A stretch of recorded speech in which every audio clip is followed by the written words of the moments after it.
आपलं लग्न परत होऊ शकत नाही हे तर आता नक्की झालंय। त्यामुळे वाकनीस काकांनी तुमचं लग्न दुसऱ्या कोणाबरोबर तरी लावण्याची कल्पना सुचवली असणार, हो ना?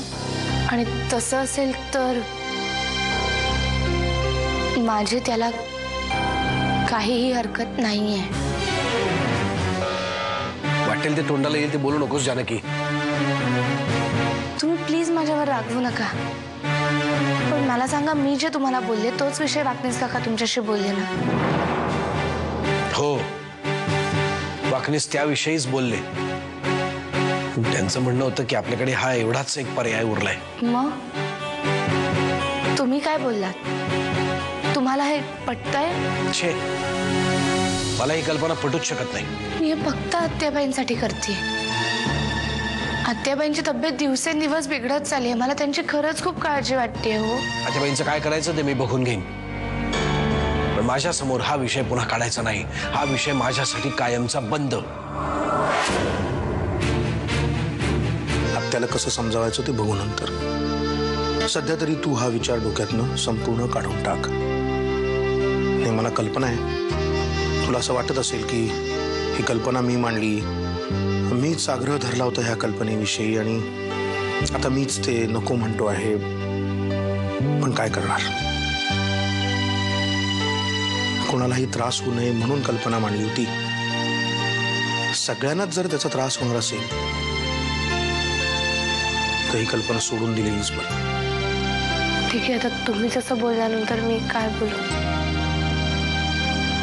भाऊजींचं लग्न झालं असतं तर त्या मुलीला आपण आत्याबाईंकडे घेऊन गेलो असतो आणि आत्याबाईंना आपण सरळ सांगितलं असतं की आत्याबाई हीच आता तुमची सून आहे, आणि त्या जानकीची चांगलीच जिरवली असती। पण मग आता करायचं काय? नाही नाही, ही संधी दवडून चालायची नाही। आपल्याला काहीतरी करायलाच हवं। पण काय करणार?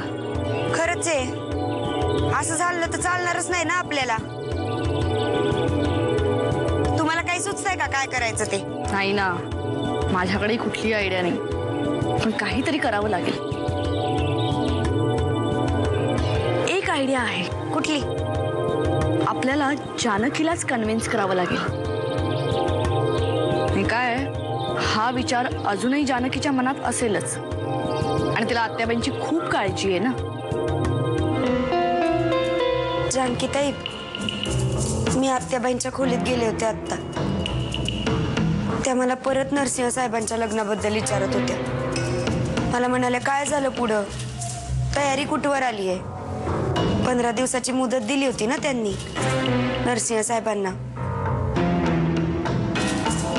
जानकीताई, मला लई काळजी वाटते बघ आत्याबाईंची। मी त्यांना समजवायचा खूप प्रयत्न केला ग, की नरसिंह साहेबांना जेव्हा करायचं असेल तेव्हा करतील ना ते लगीन। तुम्ही तुमचा हट्ट सोडा। एखादी चांगली पोरगी पसंत पडली तर नरसिंह साहेब करतील पण लगीन, जरा येळ जाऊ द्या।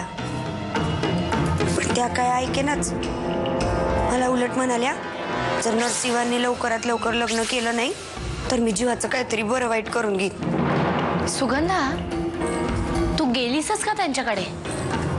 सुगंधा, जोपर्यंत तुला नीट समजवतेय ना तोवरच गोष्टी लक्षात घे। आत्ता आमचे हात दगडाखाली आहेत याचा गैरफायदा घेऊ नकोस।